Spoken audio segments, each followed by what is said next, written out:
kalah hebat juga. Beliau adalah pengasuh Forum Guruku Idolaku Indonesia, Bapak Albert Hananto, Eskom City. Selamat siang Pak Albert, apa kabar Bapak? Selamat siang Ibu, luar biasa. Iya Pak, lama menunggu ya Pak ya?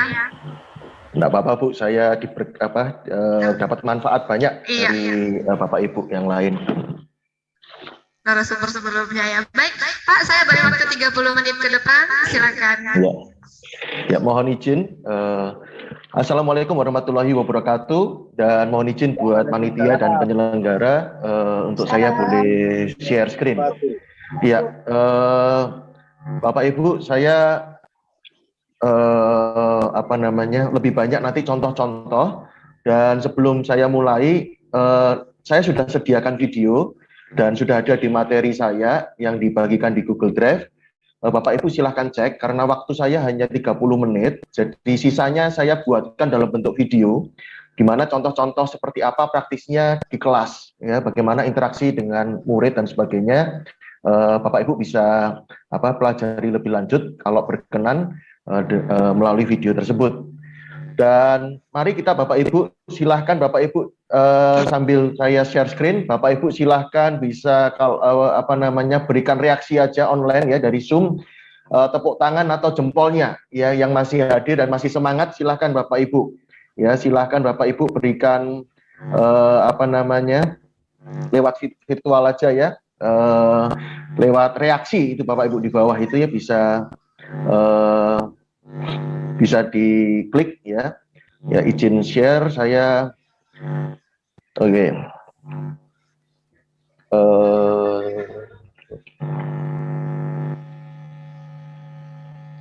Ya.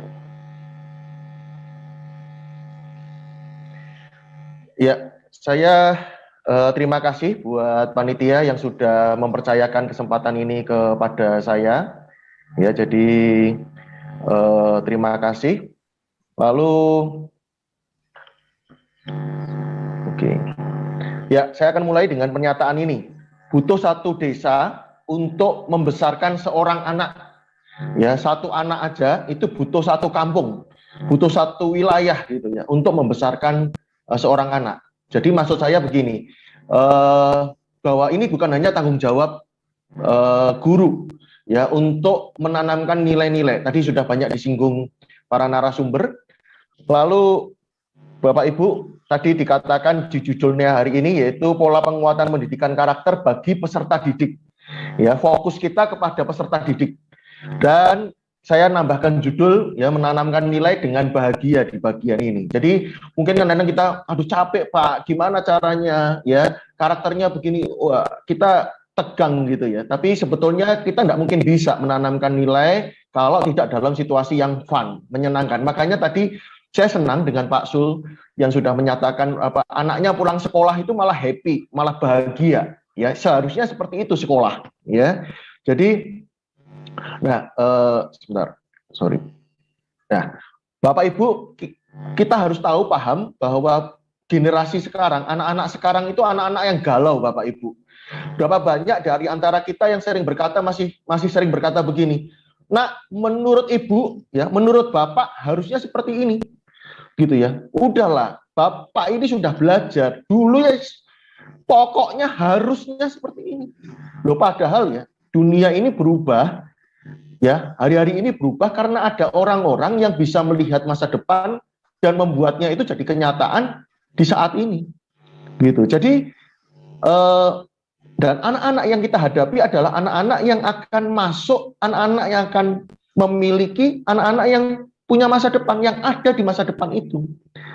Sementara kita dari produk masa lalu. Kapan kita sekolahnya, buku bacaan kita, kapan kita bacanya? Nah, itu produk-produk masa lalu. Artinya gini, mungkin seperti orang-orang SPBU itu ya, di SPBU, mulai dari nol ya Pak, mulai dari nol ya Bu. Nah, kita harus rendah hati, nggak apa-apa. Belajar itu juga, mengajar itu juga belajar. Ya, jadi kita juga punya kerendahan hati dan mesti mau belajar seperti yang Bu Kornel sampaikan ya tadi. Lalu, nah Bapak Ibu, generasi now dan apa ini namanya, next ya Bapak Ibu, generasi now dan next. Nah, tomorrow is now, ya, besok itu adalah sekarang, bukan nanti. Anak-anak muda sekarang itu bukan pemimpin masa depan saja Bapak Ibu. Anak-anak muda itu pemimpin sekarang dan masa depan. Nah, artinya gini, bahwa ketika saya bicara generasi, kita bicara anak-anak, yang kita hadapi itu beda Bapak Ibu. Ya, yang kita hadapi itu berbeda orangnya. Jadi bukan hanya soal perubahan teknologi. Jadi pendidikan itu tidak semata-mata soal apa namanya, soal teknologi aja, tapi yang kita hadapin pun juga sudah berubah, ya, orang-orangnya sudah berubah. Nah, sedikit saya mau singgung soal apa namanya, ini, Bapak Ibu, tipe guru dan mengapa. Ya, guru-guru itu ada beberapa tipe menurut saya. Ada yang berprestasi dan siap berbagi, ya. Ada yang berprestasi tapi ilmunya nggak mau dibagikan, gitu. Lalu ada yang ikuti perubahan, ya sudahlah, tapi dia mau belajar. Ya, ada yang tulus, ada yang pasrah. Ya, ada yang sadar dan belajar tapi prestasinya biasa-biasa aja. Nah, ada yang lambat, memang tidak bisa. Ya, tapi diem gitu, nggak ngomel, nggak ngeluh. Ya, ada yang malas tapi masih diem, nggak ngeluh. Tapi ada yang menolak, ya sudah malas, sudah nggak bisa, provokator gitu ya.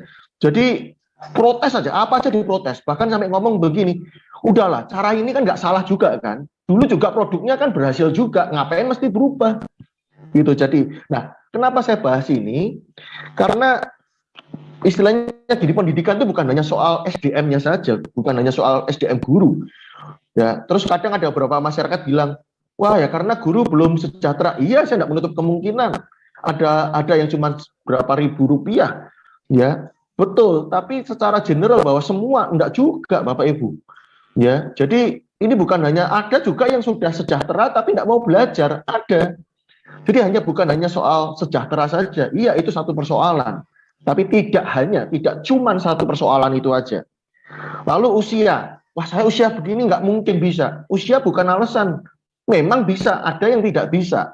Ya, artinya memang ada yang usia-usia tertentu memang sudah tidak bisa. Ya nggak apa-apa. Tetapi juga jangan terus nyinyir, jangan terus menghalangi anak-anak muda atau guru-guru muda gitu ya, yang maju. Udahlah, kamu nggak usah sok-sokan lah, nggak usah belajar inilah gitu ya. Jadi apa namanya, ya jangan halangin juga ketika orang lain mau maju ya gitu. Nah Bapak Ibu, berubah atau punah ya. Jadi ubah cara pandang bukan hanya soal teknologi, tapi misalkan tadi Pak Sul sampaikan ya soal literasi. Ya, cara kita berubah dengan cara apa? Perhatikan lingkungan kita. Ya, perhatikan lingkungan kita. Lalu buku-buku yang kita baca. Gitu ya Bapak Ibu. Lalu ini new normal. Ya, kita itu sudah di zaman yang new normal Bapak Ibu. Jangan berharap ketika semua normal dan vaksin tidak ada, COVID tidak ada, itu kembali seperti dulu. Nggak bisa kita kembali ke dulu. Ya, kita ini sudah maju, nggak bisa balik Bapak Ibu.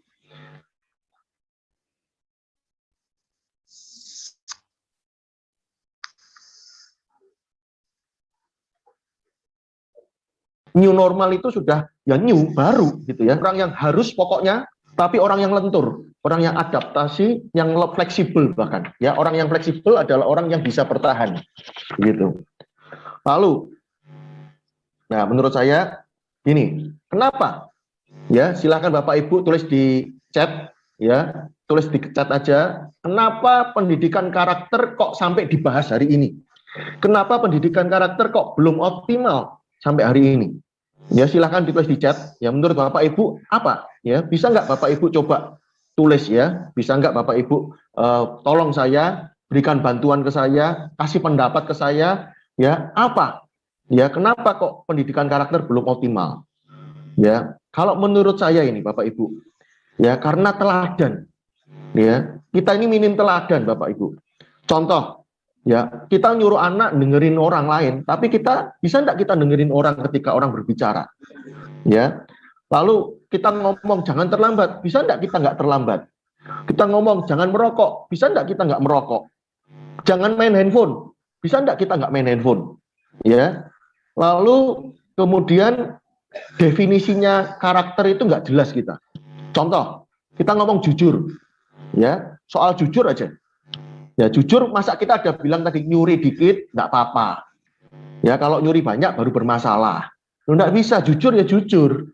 Ya nilai adil, nilai transparan.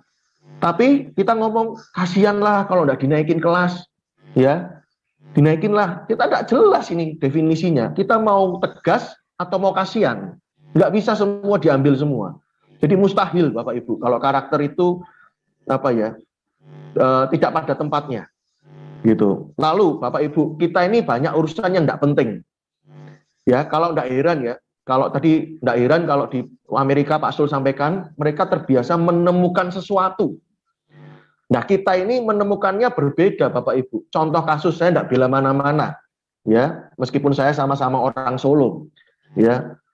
Contoh Kaisang, ya itu mau nikah sama siapa ya biarin, gitu ya. Masa kita selidikin sampai wah itu riwayat keluarganya seperti apa, pasangannya, yang nikah siapa sih Bapak Ibu? Kaisang mau nikah sama siapa kan kita juga nggak ngubah nasib kita Bapak Ibu, ya. Sampai tracknya, postingannya ceweknya dulu, ya apa urusannya? Terus kalau video artis cepet nemuinnya, ya. Nah ini kan repot kita ini, gitu. Nah saya kan karena saya praktisi ya, saya ini mengajar gitu ya. Jadi saya ngomongnya apa adanya, belak-belakan aja ya, gitu. Jadi terbuka saja. Kalau kita ini dalam agama kadang sulit toleran. Tapi kalau soal tadi karakter, kita ini malah tolerannya tinggi. Gitu tadi yang nilainya kadang dinaik-naikin. Saya di sekolah negeri dipaksa kepala sekolah. Waktu saya masuk pertama kali langsung dipanggil 4 wakil kepala sekolah. Pak, kasihan dong Pak. Jadi bukan hanya harus KKM loh Ibu. Bapak, saya dipaksa untuk naikin nilai tiap semester. Ya kalau gitu saya bilang gini, nggak usah ada guru kelas 2 dan kelas 3. Karena yang kelas 1 jadi patokan aja, kelas 2, kelas 3 nggak usah ngajar. Percuma nggak dihargain murid. Karena selalu tiap semester harus dinaikin terus nilainya. Nah ini kan nggak jelas. Lah kita ngarepin apa kalau nilai jadi ukuran, kalau ranking jadi ukuran, lalu kita ngarepin karakter, mustahil itu namanya. Mimpi itu namanya, ya. Jadi, nah caranya gimana? Tadi beberapa pembicara sudah sampaikan, ya. Jadi ya kita harus kasihi, cintai murid, percayai mereka. Saya beberapa anak saya rayakan khusus Bapak Ibu. Anak-anak tiap kali ulang tahun saya kasih hadiah. Nah, Bapak Ibu tanya kan, Pak dapat dana dari mana? Nah kalau Bapak Ibu dapat atau kenalan tadi ada dari Jepang, dengar ada lembaga mana lagi? Itu kalau tanya, pertanyaan itu gini, itu untuk kita atau untuk murid? Kalau kita punya relasi, kita dengar perusahaan, begitu dapat sumbangan, sama-sama cari dana, cari sponsor, dana itu untuk gurunya atau untuk muridnya duluan. Nah saya bagian ini ya cari sponsor, dapat dana. Gitu. Tapi saya tulis tiap anak berbeda. Bahkan saya sediain waktu, ya punya tim, lalu saya cari di Google arti nama mereka apa. Satu persatu tiap satu anak ulang tahun saya kasih satu kata-kata. Kamu ini orangnya begini menurut namamu itu, doanya orang tuamu itu seperti ini, ya. Jadi buat mereka itu dekat dengan kita. Saya juga tidak mau dipanggil Pak. Saya maunya dipanggil Kak. Ya, ada. Lalu gini Bapak Ibu, yang persoalan di kita adalah kalau anak bermasalah itu di depan kelas, satu ruang guru, satu lapangan, satu sekolah, satu desa. Ya, kalau sekarang viral, semua tahu kalau anak ini nakal. Masalah yang kedua, kalau sudah satu anak nakal di mata satu guru, semua guru ikut-ikutan mengatakan anak ini nakal. Gitu. Itu persoalan kita. Ya. Nah, kalau ada yang berprestasi, nggak dihargai malahan. Saya setuju dengan Pak Sul tadi, keren banget itu Pak Sul. Ya. Kalau ada anak, ya, wah itu kita rasanya anak nakal tiba-tiba kecelakaan, itu rasanya kita syukurin gitu ya, syukur gitu ya, apa istilahnya bahasa Jawanya gitu. Rasain loh, gitu. Nggak bisa Bapak Ibu. Ya, jadi bangun kepercayaan. Saya juga punya cara gini. Kalau negur, saya diem-diem, gitu. Tolong temuin saya, ya. Atau kadang saya ngajak makan di kantin, gitu ya. Nah, kenapa kok orang nggak berani jujur? Ya karena takut dimarahin. Karena takut dimaluin, dipermalukan, ya takut dibully. Ya berarti ada hal yang salah nih. Ketika anak nggak berani jujur dengan kita. Nah, kunci sebenarnya kalau Bapak Ibu ngomong panjang lebar soal karakter ya, sudahlah, nggak mungkin kita bisa mewujudkan 18 karakter bangsa itu satu orang guru 18, nggak mungkin Bapak Ibu. Percaya saya. Kalau satu guru satu karakter aja bagus itu. Ya, kalau satu SMA atau SMP 13 mata pelajaran atau 11 mata pelajaran, satu guru satu karakter aja udah cukup. Nah, Bapak Ibu perhatikan dua karakter ini. Contoh hormat. Ya. Kenapa di Jepang, di Amerika tadi? Karena kita bangsa yang hari-hari ini kehilangan rasa hormat. Kenapa kita tidak bisa antri? Ya karena kita tidak bisa menghargai orang yang sudah antri duluan. Kenapa kita tidak siram kalau kencing ke toilet kita siram? Karena kita tidak menghargai orang yang berikutnya akan pakai toilet itu. Kenapa kita tidak kenapa kita nyontek? Karena kita tidak menghargai usaha sendiri. Kita tidak jujur dengan diri sendiri. Kita tidak menghargai orang lain yang sudah belajar. Kenapa kita buang sampah sembarangan? Karena kita tidak menghargai orang yang membersihkan. Nah, jadi problemnya adalah kalau mau dasar kita karakter, coba ajari murid-murid kita dua hal ini, cinta dan hormat. Kita ini kehilangan hormat. Ya. Lalu jadi orang yang jangan ngember lah, guru-guru ya, colong bisa dipercaya. Jadi orang-orang yang bisa dipercaya. Kecuali memang kasus berat, kasus hukum, ya. Tetapi kadang seringkali kita itu, ya itu tadi, kalau ada anak masalah, wah diceritain kemana-mana. Udahlah, lebih baik bantu dia, ya. Jadi saya juga punya cara lain. Ya saya kagum dengan Ki Hajar Dewantoro, ya. Istilah taman siswa. Belajar itu harus menyenangkan.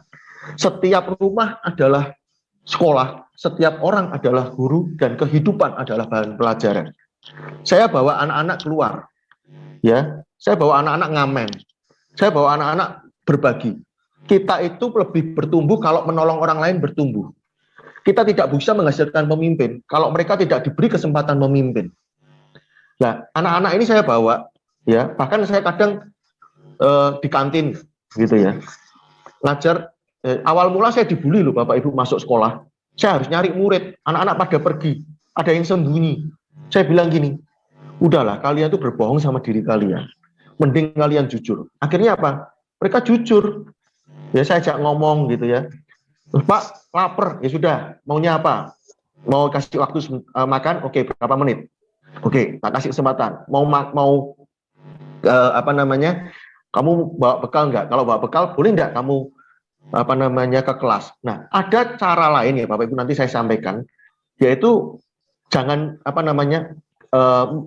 menyuruh itu bisa dengan cara meminta, bertanya. Ya. Bisakah Bapak Ibu menuliskan tadi di kolom chat? Saya kan pertanyaan Bapak Ibu. Nah, Bapak Ibu mungkin tinggal bisa jawab aja kan, bisa. Gitu kan? Padahal saya cuma bertanya loh, bisakah Bapak Ibu mengangkat tangan? Bisakah Bapak Ibu mengambil ballpoint? Nah, itu terus yang kedua gini Bapak Ibu. Anak-anak itu atau kita semua lah, setiap orang itu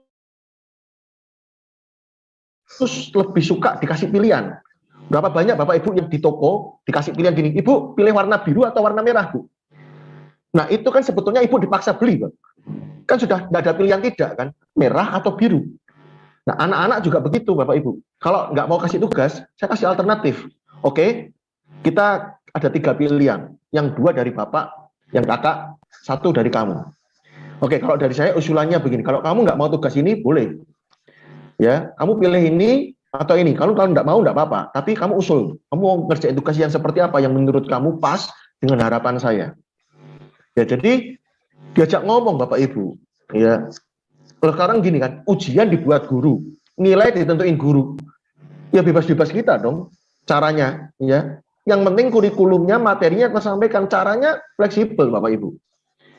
Ya. Lalu kalau liburan, saya minta gini, anak-anak ke lingkungan cari masalah, bukan bikin masalah loh ya. Lalu solusinya apa? Bikin proposal atau maju ke saya atau temui saya pribadi, yuk kita diskusi. Pak, lingkungan saya masalahnya kotor. Oke, solusinya apa kamu? ada kotak sampah Pak, saya mau beli kotak sampah. Saya bilang, yakin kamu masalahnya itu? Jangan-jangan masalahnya kesadaran. Kalau kesadaran ya bukan kotak sampah. Kalau kesadaran ya pelatihan, penyuluhan. Ya saya ajak mereka berpikir. Ya, jadi kalau mereka Pak kelas 12 itu banyak tryout, banyak latihan ujian, lalu dipaksa pelajaran. Pak capek, ya sudah. Maunya Pak nonton film Pak, ya udah. TikTok Pak, boleh. Gitu. Jadi apa namanya? Yang penting mereka berani terbuka dulu, jujur dulu. Kenapa? Kalau nggak jujur, bagaimana kita bisa mengoreksi? Ya, kalau saya murid baru, saya ajak ngobrol. Ya. Waktunya 2 menit lagi, ya. Pak. Oke. Ya, jadi Bapak Ibu, saya ada video sebenarnya, yes. Ini saya contoh. Ya. Biar aku cepetan menyenangkan. Saya kagum ini, gitu ya. Biar aku ya. Ya, ini ada videonya di di Google Drive, Bapak Ibu bisa perhatikan langsung. Lalu Bapak Ibu ada ini, keajaiban ingin tahu dan bertanya. Bapak Ibu tolong bawa mereka itu ingin tahu. Di kelas saya pakai 3 dinding Bapak Ibu. Satu papan tulis, yang di belakang MMT, yang satu green screen.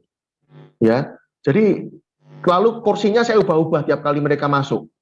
Kadang setengah lingkaran, kadang lingkaran. Jadi ketika mereka masuk kelas, mereka berpikir gini, saya mau diapain ya ini? Gitu. Hari ini saya pelajaran apa ya? Bahwa mereka tuh ingin tahu.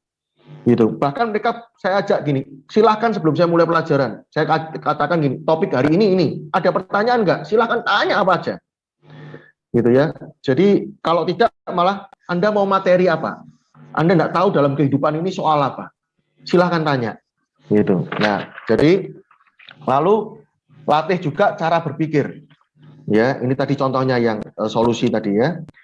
Nah, Bapak Ibu ada 2 ya alasan dalam bahasa Inggris, reason atau excuse. Kita mau cari alasan yang ya enggak apa-apalah ya, memang kita begini, memang kita dari daerah kecil ya, atau kita punya alasan kalau dia makan nasi, saya juga makan nasi, berarti kalau dia bisa, saya bisa. Nah, itu cara berpikir Bapak Ibu. Nah, saya menolak pilihan ganda. Ya, pertanyaan-pertanyaan saya urean, kalau 10 soal urean, ya 3 soal ada materi di buku, 7 soal tidak ada. Gitu. Jadi, kalau sekarang bilang, wah enak ya kalau daring, ya anak-anak bisa nyontek, itu yang salah gurunya.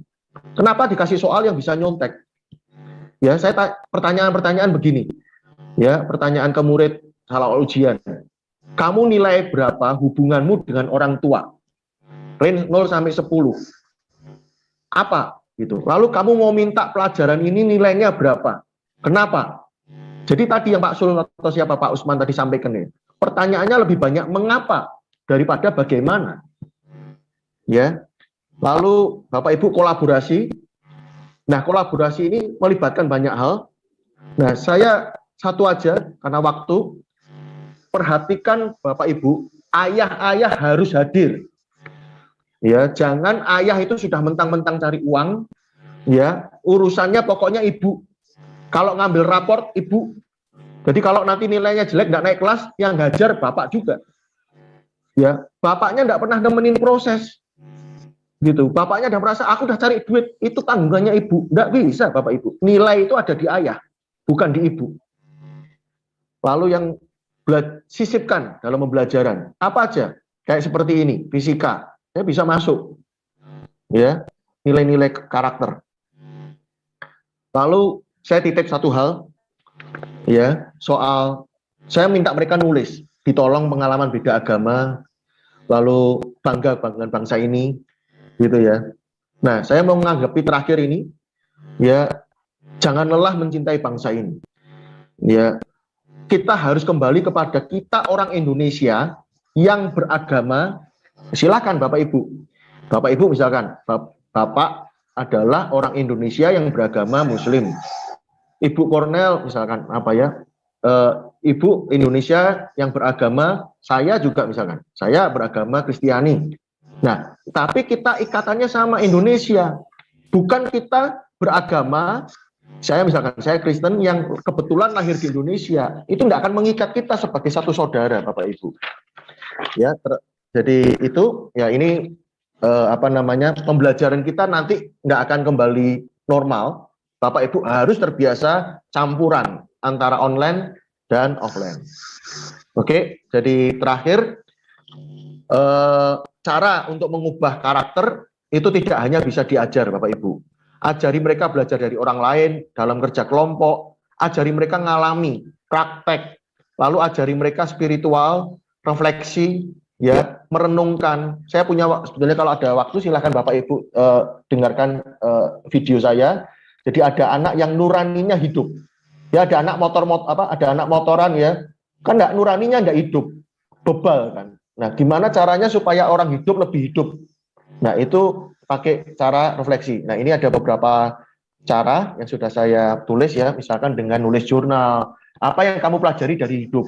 Hari ini kalian belajar apa sih? Itu saya terapkan ke anak-anak. Setiap pulang sekolah mereka harus nulis. Hari ini kalian belajar apa? Bukan soal pelajaran, misalkan di kantin, ya, misalkan di jalan, misalkan dengan teman. Jadi kehidupan itu lebih singkat lagi, Pak. Ya. Jadi ini Bapak Ibu ada sudah di slide saya. Silakan Bapak Ibu lihat di videonya ya. Dan ini ada juga 2 cara bagaimana bertanya dan menangani permasalahan kenakalan. Tidak ada anak nakal. Ya, saya tutup dengan pantun. Telah lama sendirian sampai lupa punya kekasih. Cukup sekian dan terima kasih. Selamat siang. Wassalamualaikum warahmatullahi wabarakatuh. Jadi timbul tanda tanya nih sama Pak Albert nih, masih single kah Pak? Masih single Bu.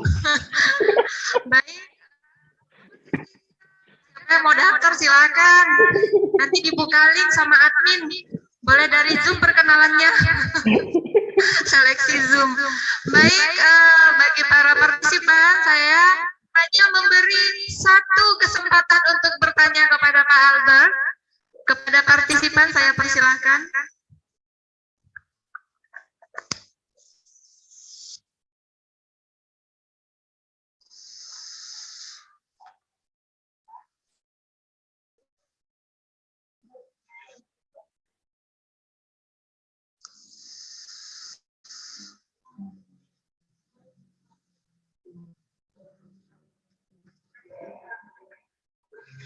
Oke.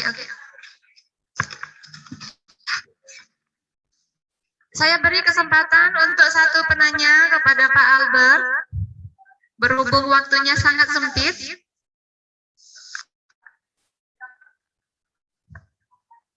Saya himbau kepada seluruh partisipan nanti untuk menyalakan kameranya, menghidupkan kameranya. Karena kita akan ada sesi foto bareng dengan seluruh partisipan dan narasumber.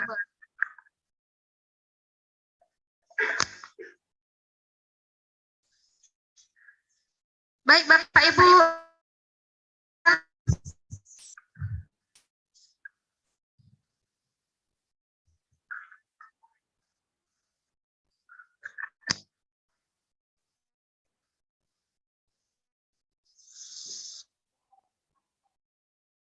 Oke, saya persilakan kembali untuk Ibu yang paling cantik hari ini.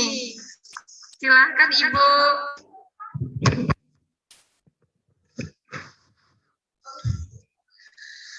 Selamat siang Pak. Tadi Bapak sudah memaparkan mengenai karakter. Yang saya tanyakan Pak, bagaimana cara yang harus ditempuh agar pendidikan karakter optimal. Sekian dan terima kasih. Super sekali. Terima kasih Ibu. Ya, terima kasih buat Silakan Pak pertanyaannya. Albert. Ya, terima kasih buat pertanyaannya. Dari poin-poin yang saya tadi itu, menurut saya ya ada pendekatannya. Jadi tidak bisa kita langsung masuk. Orang itu harus percaya dulu dengan kita anak. Lalu dari situ pembelajaran juga harus menyenangkan. Lalu ada keteladanan, ada sinergi. Jadi sebetulnya pengaruhnya bukan hanya dari keluarga, sekolah, dan masyarakat saja, tapi dalam hal ini sekarang ada media. Pemerintah harus tegas ini, gitu ya. Soal media ini harus ada aturan jelasnya, gitu. Jadi karena anak lebih banyak dipengaruhi media hari-hari ini, begitu. Jadi lalu kalau pendidikan karakter itu selain apa namanya tadi menyuruh, kita harus belajar lagi adalah keterampilan bertanya, keterampilan apa namanya membuat anak itu ingin tahu dan membangkitkan kesadaran dari dalam si anak itu. Jadi bukan hanya kita harus begini gitu ya, tapi lebih baik kita mendorong dia berpikir. Nah, cara berpikir ini juga sebuah keterampilan tersendiri ya. Kita perlu apa ya? Ini menjadi keprihatinan kita semua. Ya, saya ajar mereka juga istilahnya cacat logika itu seperti apa sih. Misalkan dalam debat, lalu malah diserangnya pribadinya, kamu itu memang bodoh, memang kamu itu memang begini. Nggak bisa, debat itu harus kembali kepada objektifnya. Nah, itu cacat logika yang saya sebut. Di media hari-hari ini banyak yang seperti itu. Jadi nggak bisa kalau Bapak Ibu nanti bisa pelajari lagi PDF saya. Ya itu yang kesimpulan-kesimpulan cara yang menurut saya gimana cara membangun karakter sih. Jadi fokus, dan mungkin kalau ada waktu berkenan silahkan bisa tonton video. Di situ saya seperti apa sih saya di dalam kelas. Saya banyak cerita metode-metodenya gimana, teknis aplikasinya gimana. Tadi maaf waktu terbatas jadi nggak banyak contoh-contoh yang bisa saya berikan begitu. Mungkin maaf kalau belum memuaskan jawaban saya. Gitu singkatnya.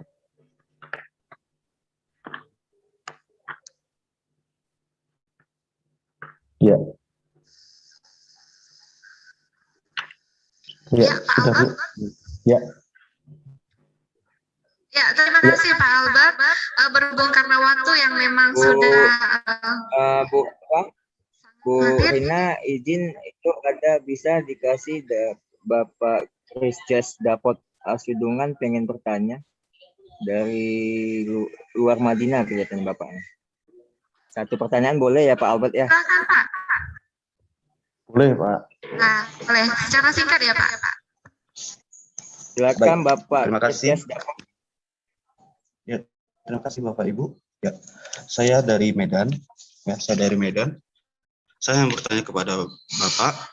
Nah, sebetulnya saya wali kelas di satu sekolah swasta di Medan. Saya mau bertanya, setiap saya mempunyai masalah, setiap kami berbicara sama murid, selalu ada masalah tentang main game. Setiap orang tua selalu mempunyai masalah main game. Nah, pertanyaan saya, bagaimana cara mengatasi bahwa anak ini sudah kecanduan game, dan apakah game ini bisa mempengaruhi kelakuan anak? Terima kasih. Saya ajak bicara kembali kepada maaf ya panitia, saya langsung jawab, maaf terlalu cepat, izin menjawab. Saya ajak bicara Pak, lalu pertanyaan dengan pertanyaan, misalkan ada apa kamu kecanduan game, walaupun secara teori mungkin Bu Ida ya mungkin yang lebih psikologi ya. Jadi gini, karena di game itu kalau gagal dia bisa ngulang lagi di level yang sama.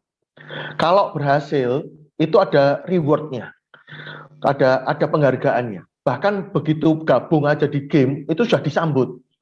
Nah, kita di dunia nyata, nggak begitu. Ya, kalau di game, ya kalau berhasil mungkin dapat dukungan, support. Nah, kalau di dunia nyata, kita ini kalau berhasil ya, biasa, kamu kan memang anak pinter. Ya, kamu memang biasa dapat nilai segitu. Ya kamu kan ya memang itu bidangmu. Nah kita sering meremehkan orang, keberhasilan orang. Nah sementara di game mereka ada di dunia sendiri. Saya pengen dihargai, di rumah nggak pernah dihargai. Nah saya bikin nangis murid itu pernah, tapi bukan saya hajar, tapi justru nih anak yang nilainya bagus, gitu. Jadi saya cuma tatap matanya, saya hanya bilang, tahu enggak, kali ini nilai yang tertinggi di kelas ini kamu. Pernah enggak kamu tahu atau ada yang ngomong sama kamu kalau kamu ini anak pinter? Terus dia tiba-tiba menitikkan air mata. Terus saya kaget kan, malah saya enggak siap kalau dia nangis. Nah saya tanya kenapa? Karena saya di rumah Pak, selalu dibandingin sama kakak saya Pak. Saya di rumah selalu dibandingin Pak. Saya nggak pernah dianggap, saya udah belajar rajin, Bapak nggak mau dengerin saya Pak. Nah jadi anak larinya ke game, saya dihargain kok di game. Nah jadi mungkin bisa gitu. Lalu bisa juga ditanya gini, kamu kalau game, bisa enggak menurut kamu dari game ini menghasilkan uang? Gitu. Kalau dari game ini manfaatnya buat kamu apa? Ya, Terus kalau menurut kamu, kalau ini terus-teruskan 10 tahun, 5 tahun lagi dari sekarang, apa dampaknya buat kamu? Apa akibatnya buat kamu? Kalau misalkan kamu tidak game, hari ini kamu memutuskan kamu berhenti game, kehidupanmu berubah enggak? Apa yang kamu bisa capai ketika kamu tidak bermain game? Jadi saya ajak bicara sih.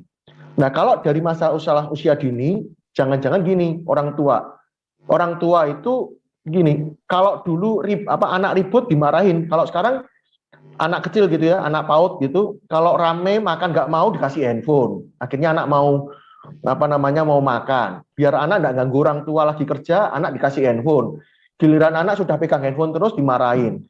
Nah, ini salah orang tuanya sih, salah didikan orang tuanya juga gitu. Nah, jadi lalu juga ayah tadi loh. Ya buat saya ibu itu aman. Kenapa kok ibu itu gendongnya ke dalam? Kalau ayah tuh gendongnya keluar. Ya, karena untuk boleh dan tidak boleh itu peranan ayah sangat besar sekali. Jadi kalau menurut saya tadi game segala itu ya, karena kadang ada juga yang gini, saya berhasil kok di game. Saya bisa kok. Saya berprestasi kok di game. Sebenarnya di dunia luar dia pecundang, dia kalah. Gitu, dia nggak bisa apa-apa.